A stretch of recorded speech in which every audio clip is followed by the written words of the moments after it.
네, 안녕하세요. 링커스를 운영하고 있는 안종석입니다. 너무 오랜만에 유튜브 영상을 다시 올리게 됐는데요. 현실이 바쁘다는 핑계로 그동안 올리지 못했던 것 같습니다. 아직도 여유가 있진 않지만 그래도 앞으로는 시간을 내서 간간히 영상을 올리려고 노력을 할 예정이고 사실 이전에 영상들이 너무 리소스가 많이 들다 보니까 지속 가능하지 못했던 것 같아요. 그래서 지금처럼 그냥 노트북 일하다가 좀 전달하고 싶은 내용 있으면 줌을 켜서 이렇게 녹화하고 영상을 좀 촬영하는 식으로 가볍게 진행을 해보려고 합니다. 가끔은 이제 현직자분들하고도 이야기를 나누는 내용들을 촬영할 목표도 있고, 취업이나 이런 면접 컨설팅을 진행하면서 취업을 준비하시는 분들이 겪는 어려움이나 아니면 고민들을 저한테 많이 이야기해 주시는 경우들이 있는데 그런 고민들을 제가 어떤 식으로 답변해 드리는지 저는 어떤 생각을 갖고 있는지 저만의 생각을 여러분들께 공유 드려보는 시간을 좀 가져보려고 합니다.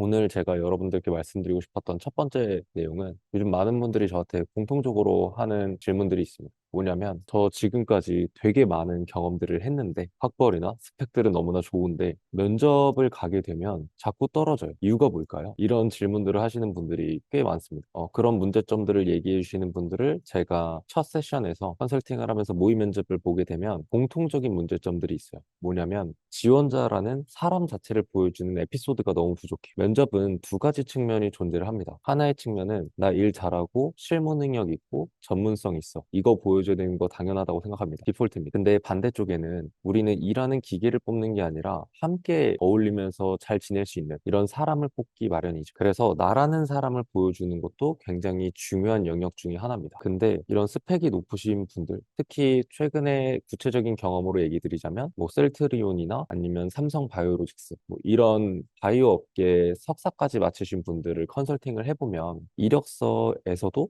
연구, 연구, 연구, 연구 그리고 자기소개서에서도 연구, 연구, 연구, 연구 그리고 면접에서도 답변이 다 연구, 연구, 연구밖에 없어요. 어떤 장비를 써봤고, 내가 실제로 이 연구에서 얼만큼의 성과를 냈고, 이런 부분들만 담겨져 있었어요. 결국에는 전문성을 보여주는 건 너무나 좋았지만, 반대로 이 지원자, 나라는 사람을 보여주는 에피소드는 다소 부족했던 거죠.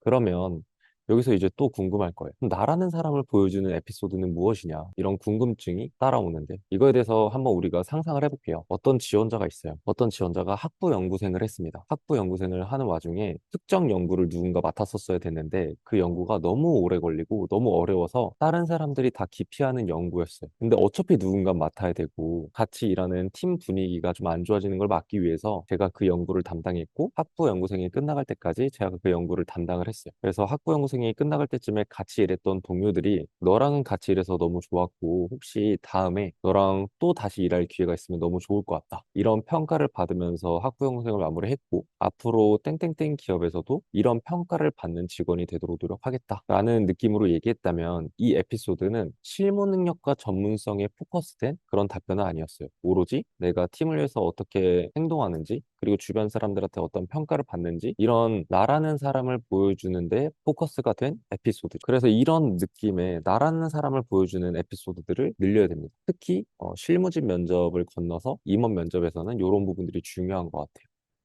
근데 임원 면접에서도 이 사람이 우리 회사랑 핏이 맞아? 그리고 이 사람 자체를 보고 싶은데 자꾸 연구 경험들, 내가 어떤 장비들을 다뤘고 어떤 프로그램들, 툴들을 다뤄봤고 이런 것들에 집중하다 보면 당연히 면접관으로서는 그런 부분들을 알 수가 없고 뽑힐 확률이 적어지겠죠. 그래서 정리하면 내가 가진 스펙이나 뭐 대내외 활동들, 그리고 학벌, 학점 이런 것들이 완벽한데 면접에서 계속 떨어지는 그런 경험들이 있다라고 한다면 전문성 이외에 나라는 사람을 보여주는 에피소드는 어느 정도 좀 포함이 되어 있는지 다시 한번 체크를 해볼 필요가 있겠죠. 예를 들어서 조금 더 구체적인 수치로 말씀을 드리자면 저는 전문성과 나라는 사람을 보여주는 거, 이 두 가지 밸런스를 최종 임원 면접이라고 가정을 해보면 저는 한 나라는 사람을 보여주는 게 6이나 7, 그 다음에 전문성을 보여주는 건 3이나 4 정도를 맞추면 좋을 것 같다는 그런 생각을 전달드리고 싶었습니다. 그래서 오늘은 이런 스펙적인 부분들은 괜찮은데 면접에서 좀 여러 번 탈락하시는 경험들이 있으신 분들이 자주 하는 질문들에 대한 답변을 제가 드려봤고 다음번에도 취업을 준비하시는 분들이 갖고 계시는 그런 궁금증과 고민을 제가 가져와서 여러분들께 좀 공유드리는 시간을 갖도록 하겠습니다.